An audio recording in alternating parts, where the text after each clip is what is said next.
शंकराचार्य स्वामी अविमुक्तेश्वरानंद सरस्वती महाराज लगातार चर्चा में हैं। पहले प्रयागराज में माघ मेला में मौनी अमावस्या के दिन स्नान करने को लेकर विवाद हुआ और अब उनके खिलाफ पॉक्सो और दूसरी धाराओं में एफआईआर करने के आदेश जो हैं वो कोर्ट के द्वारा दिए गए हैं।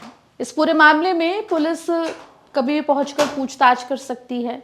स्वामी अविमुक्तेश्वरानंद सरस्वती महाराज के बयान भी काफी सामने आए हैं। उनके ऊपर एफआईआर करने के लिए जो अर्जी लगाई गई थी वो लगाने वाले आशुतोष ब्रह्मचारी को लेकर भी उन्होंने कई सारे आरोप लगाए हैं। लेकिन इस बीच एमपी तक पर हमारे साथ उनके शिष्य जो है आचार्य सोहन शास्त्री जी जुड़ रहे हैं और उनसे हम बात करेंगे और उस पूरे मामले पर चर्चा करेंगे। आचार्य जी, आपका बहुत बहुत स्वागत है एमपी तक पर। जी जी, सबसे पहले तो मैं इस पूरे मामले में जो एफआईआर के आदेश दिए गए हैं प्रयागराज एडीजे कोर्ट के द्वारा पॉक्सो जैसी जो गंभीर धारा है उसके अंतर्गत एफआईआर के आदेश दिए गए हैं शंकराचार्य स्वामी अविमुक्तेश्वरानंद सरस्वती महाराज के ऊपर। आपके गुरु हैं वो, इस एफआईआर के आदेश पर क्या पहली प्रतिक्रिया है आपकी? वही, जैसा कि रामचरितमानस में कहा गया है, उग्रहि अंत न होई निबाहु काल नेमि जिमि रावण राहु। रावण भी संत का वेश बना करके सीता माता का हरण करने के लिए गया था। कालनेमी भी हनुमान जी को रोकने के लिए साधु वेश बना करके गया था। ठीक वैसे ही राहु भी अमृत पान करने के लिए देवताओं की पंक्ति में बैठा था। तो हमारे जो शंकराचार्य जी हैं, यतो धर्मस ततो जय, जहां धर्म है वहीं विजय है और वहीं जीत है। तो इसमें प्रथम दृष्टया हमारा कहना यह है आपसे कि जैसे आशुतोष ब्रह्मचारी नाम का एक व्यक्ति है जिन्होंने महाराज जी के खिलाफ एफआईआर दर्ज की। पहले वो थाने गया, थाने में जब उसकी हम्म। सुनवाई नहीं हुई तो कोर्ट गया निश्चित रूप से। हम्म। तो कहीं ना कहीं पुलिस को ये बात लगी होगी, थाने थाने में जो पुलिस है वो समझते हैं कि शंकराचार्य जी एक बड़ा पद है और इनका इन सब संबंधों से या पास्को एक्ट से या बाल अपराधों से कोई संबंध कहीं से कहीं तक नहीं है, इसलिए उन्होंने उसको निराधार माना। तो ये कोर्ट के पास चले गए। कोर्ट के पास गए हम्म। तो पहली बार में कोर्ट ने भी उतनी अच्छे से सुनवाई नहीं की, लेकिन उनके जो बच्चों के बयान थे वो दर्ज कर लिए। फिर हम्म। कोर्ट ने दूसरी सुनवाई में आदेश कह दिया कि इनकी जांच की जाए एफआईआर हो, क्योंकि बिना एफआईआर के किसी चीज का इन्वेस्टिगेशन हो नहीं सकता। तो मेरा इस जी। विषय में कहना पहले ये है, 18 जनवरी मौनी अमावस्या के दिन पूज्यपाद शंकराचार्य जी के साथ जिन बटकों की चोटी खींची गई, जिन ब्राह्मणों का अपमान किया गया, उसकी एफआईआर दर्ज जो प्रयागराज के थाने में शंकराचार्य जी के अनुयायियों के द्वारा की गई है, उस पर अभी तक क्या सुनवाई हुई है और कोर्ट में याचिका भी दाखिल की गई है, उस पर अभी तक क्या संज्ञान लिया गया है, उसको दरकिनार करते हुए जो अभी इसको इसको संज्ञान में लेकर के त्वरित कार्रवाई की जा रही है, इससे हमें हम्म। समझ में आ रहा है कि कहीं ना कहीं पूज्य शंकराचार्य जी को पूर्णतः फंसाने का कार्य किया जा रहा है। तो देखिए, आप लोग ये आपका ये आरोप है कि ये सब जो है निराधार आरोप हैं, तमाम चीजें आप कह रहे हैं। अब इस पूरे मामले में क्या आपकी स्वामी अविमुक्तेश्वरानंद सरस्वती महाराज से कोई बातचीत हुई? एक और शंकराचार्य हैं, स्वामी ब्रह्मलीन स्वरूपानंद जी के ही शिष्य रहे हैं सदानंद सरस्वती महाराज, क्या इन सभी से आपकी बात हुई है इस पूरे मामले में? भाई बात क्या होगी, हम तो ब्रह्मलीन जगतगुरु शंकराचार्य जी के भी शिष्य हैं, परम वर्तमान ज्योतिष पीठाधीश्वर शंकराचार्य जी के भी शिष्य हैं, द्वारका शारदा पीठाधीश्वर जगतगुरु शंकराचार्य जी के भी शिष्य हैं। द्वारका हम्म। शारदा पीठ जगतगुरु शंकराचार्य जी महाराज श्री ने खुलकर सामने आकर बयान दिया है कि बटकों हम्म। के साथ अन्याय हुआ है, ज्योतिष पीठाधीश्वर शंकराचार्य जी को जाकर के ससम्मान स्नान कराना चाहिए। और हम्म। वर्तमान में जो ये आरोप लगे हैं, जिन बच्चों के खिलाफ आपने आशुतोष ब्रह्मचारी ने आरोप लगाए हैं, जो कि हिस्ट्री सीटर है, जिसका कांडली थाने में 34 नंबर पर रिकॉर्ड दर्ज है, जो एक आदतन आरोपी है, ब्लैकमेलर है, इस तरह के व्यक्ति के द्वारा किसी तरह के एक पूजनीय सनातन धर्म की सर्वोच्च गद्दी के आचार प्रतिष्ठित पद पर कोई आक्षेप लगाता है, तो उसे इतनी गंभीरता से लेकर के इस तरीके से करना टोटल पूर्णतः निराधार हमारे हिसाब से लगता है कि ये पूर्णतः शंकराचार्य जी के साथ गलत हो रहा है। उनकी जो एक छवि है उसको धूमिल करने का एक कुत्सित प्रयास किया जा रहा है, जो कि कहीं से कहीं तक सत्य नहीं है। जिन दो बटकों का नाम आशुतोष ब्रह्मचारी बता रहे हैं, उनका मार्कशीट के आधार पर हरदोई में विद्यालय में उनका रिकॉर्ड दर्ज है। तो हम्म। जिन विद्यार्थियों का दाखिला हमारे जगत गुरुकुलम विद्यार्थी में पूज्यपाद सगत गुरु शंकराचार्य जी के किसी विद्यालय में ही नहीं है, तो उनसे उनके आशुतोष ब्रह्मचारी के बटकों द्वारा लगाए गए आरोप उन बटकों के साथ परम पूज्य शंकराचार्य जी के साथ कैसे सिद्ध होंगे, बताइए आप। हम्म। देखिए, बिल्कुल इस पे तो जांच जो है उसके आदेश दिए गए हैं, जांच भी होगी। लेकिन ये क्यों, इसके पीछे वजह क्या है? जिस तरीके से प्रयागराज में जो भी कुछ हुआ उसके बाद अब ये एफआईआर हो रही है, आखिर क्यों शंकराचार्य अविमुक्तेश्वरानंद सरस्वती महाराज के ऊपर इस तरीके के आरोप लग रहे हैं? इसको लेकर आपकी जो पूरी कंट्रोवर्सी, विवाद लगातार लंबे समय से चल रहा है, इसके पीछे वजह क्या लगती है आपको?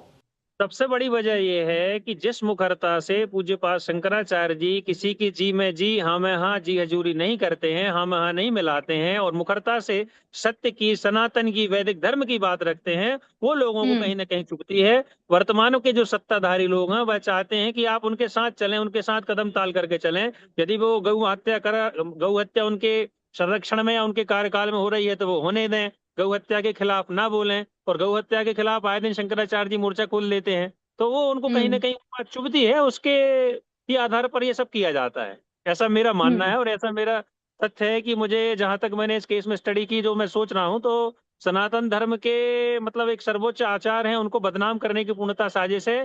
क्योंकि 11 मार्च को लखनऊ में होने वाले उसके लिए महाराज जी ने घोषणा कर दी है, 40 दिन का हम्म। योगी जी को अल्टीमेटम दिया है कि 40 दिन के अंदर आप गौ माता को राज्य माता घोषित कर दीजिए। तो 11 मार्च को 40 दिन पूर्ण होंगे। तो कुल मिला के हम्म। एक अनावश्यक दबाव बनाने का प्रयास किया जा रहा है कि इस तरह की कंट्रोवर्सी होगी, पूज्य शिवाजी शंकराचार्य जी के खिलाफ केस लगाए जाएंगे और एफआईआर की जाएगी, पुलिस को भेजा जाएगा, जांच की जाएगी। तो कहीं ना कहीं हम्म। पूज्य शंकराचार्य जी का जो मस्तिष्क है उस पर ये प्रभाव पड़ेगा कि भाई वो कहीं ना कहीं या तो दबाव में आएंगे, या उनका जो हम्म। मन है वो मुद्दे से, विषय से भटका दिया जाएगा। तो इस तरीके से कुत्सित प्रयास किए जा रहे हैं। पर शंकराचार्य जी का जो फैसला है वो अडिग है, और जो संकल्प है वह अकाट्य है, वो कहीं से कटने वाला नहीं है। वो जो कहते हैं वो करते हैं, और उस पर अमल करते हैं हमेशा। हम्म। सत्यमेव जयते, ये सबसे बड़ा वाक्य है, और सत्य की ही जीत होती है। इसमें भी सत्य की जीत होगी। हमने बताया कि हम्म। सत्य प्रताड़ित हो सकता है, परास्त नहीं। ठीक है, चलिए। अब क्योंकि देखिए एफआईआर दर्ज हो गई है, ऐसे में अगर गिरफ्तारी की स्थिति होती है तो ऐसे में आप लोग क्या करेंगे, संत समाज क्या करेगा?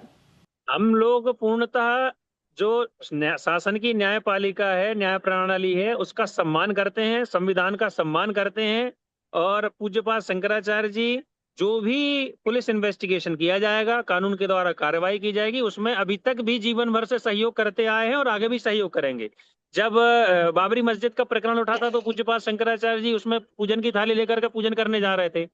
पूरे हम्म। श्री विद्या मठ को पुलिस ने घेर कर रख लिया, 5 दिन अन्न जल का त्याग करके, और 5 से भी अधिक दिन तक रहे, भूखे प्यासे मठ में रहे। तो शासन का सम्मान किया ना कहीं पुलिस वालों ने रोका तो पूज्यपाद शंकराचार्य जी रोके।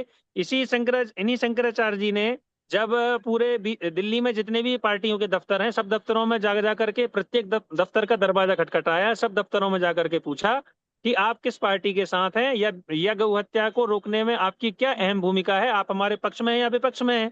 तो वहां भी हम्म। जब बीजेपी दफ्तर में पूज्यपाद शंकराचार्य जी जा रहे थे तो उनको जिस निवास स्थान पे थे वहीं बैरिकेड करके रोक दिया गया था, वहां भी नहीं जाने दिया। तो हम्म। कहने का तात्पर्य ये है कि जब जब शंकराचार्य जी से पुलिस की अपेक्षा रही है, पूज्यपाद शंकराचार्य जी ने शासन का, प्रशासन का, पुलिस कर्मियों का सहयोग किया है, आगे भी जीवन भर करेंगे। और माघ मेले में यदि पुलिस वाले या जो भी थे, अधिकारी थे, 2 मिनट के लिए पूज्यपाद शंकराचार्य जी को सुन लेते, समझ लेते, उनकी भावनाओं का सम्मान करते, तो आज ये हम्म। इतना बड़ा मामला वो कड़ करके सामने ना आता। कहीं ना कहीं एक ईगो बन गया था उनका, अधिकारियों हम्म। का। इस ईगो के चलते, या फिर कोई सह रही होगी उसके चलते ये सब हुआ है। यदि वो पूज्यपाद शंकराचार्य जी को भली भांति समझ पाते तो अंदर से शंकराचार्य जी का हृदय बिल्कुल स्वच्छ है, निर्मल है। हम्म। आप लोग पत्रकार लोग भी जाते हैं तो हमेशा जो भी प्रश्न पूछते हैं तो स्वच्छता से, मुखरता से, निर्मलता से पूज्यपाद शंकराचार्य जी बेबाक अंदाज में अपनी बात करके अपना सवाल का जवाब देते हैं। तो हम लोग जी। शासन प्रशासन का सम्मान करते हैं, हमेशा करेंगे, और शासन प्रशासन के द्वारा जो भी अपेक्षाएं होगी उनकी पूर्ति की जाएगी। और न्याय हम्म। न्याय हमको मिलना चाहिए। पूज्यपाद शंकराचार्य जी का भी ये कहना है कि त्वरित रूप से कार्रवाई हो, ताकि ठीक ठीक तरह से जल्दी दूध का दूध और पानी जी। पानी हो सके। और लोगों के मन में कहीं ना कहीं भ्रम फैलाया जा रहा है, इस भ्रम का, मिथ्या का ठीक तरीके से हम्म। निराकरण हो। जी। रामभद्राचार्य को लेकर भी मैं आपसे सवाल पूछूंगी, क्योंकि आशुतोष ब्रह्मचारी जिन्होंने ये पूरा मामला उठाया है वो उन्हीं के शिष्य बताए जा रहे हैं। हालांकि अब रामभद्राचार्य ने इस पूरे मामले में शांति साध ली है, लेकिन क्या कहेंगे उन पर? वो भी काफी विवादित टिप्पणियां कर चुके हैं शंकराचार्य पर। भद्राचार्य जी जो हैं, पहली बात तो ये है कि आशुतोष ब्रह्मचारी रामभद्राचार्य जी के शिष्य हैं। हम्म। और रामभद्राचार्य जी का बीजेपी से क्या संबंध है ये आप भली भांति जानते हो, और नहीं जानते तो सोशल मीडिया की तरफ से आप देख भी सकते हो। तो रामभद्राचार्य जी समय समय पर तरह तरह के मिथ्या प्रलाप जो हैं शंकराचार्य जी के खिलाफ करते रहते हैं। अकेले ज्योतिष पीठाधीश्वर जी महाराज के खिलाफ नहीं, बल्कि हम्म। संपूर्ण चारों पीठों के जगत गुरु शंकराचार्य जी को रामभद्राचार्य जी चैलेंज करते हैं कि कोई मेरे सामने आकर के दो शब्द संस्कृत में बात करके दिखाए। वो कहते हैं कि मुझे इतने लाख पन्ने याद है, वो कहते हैं मुझे इतने लाख श्लोक याद हैं। और जब पूज्यपाद शंकराचार्य जी के द्वारा जवाब मांगा जाता है कि आप आइए, आपका स्वागत है, इतने लाख श्लोक हम्म। में से आप हमें जितने आपको कंठस्थ है उतने सुना दीजिए, तो फिर मुखरता से वो हमारे सामने आके हमारे शंकराचार्य जी के सामने आके सामना क्यों नहीं करते, संस्कृत में संवाद हम्म। क्यों नहीं करते, या जो जिसका दावा वो स्वयं करते हैं उसी दावे को हम लोग सत्य करने के लिए पड़ताल करते हैं और उनके यहाँ खबर पहुंचाते हैं कि महाराज जी आपसे निवेदन है, करबद्ध प्रार्थना है, आप जितने विद्वान हैं आप अपनी विद्वत्ता बताइए, आपको कितने श्लोक याद हैं। और आप ये बताइए कि जो शास्त्र है हमारे, यह शास्त्र विधि मत्सज्य वर्तते कामकारतः न स सिद्धिम मापनोति न सुखाम न परम गतिम।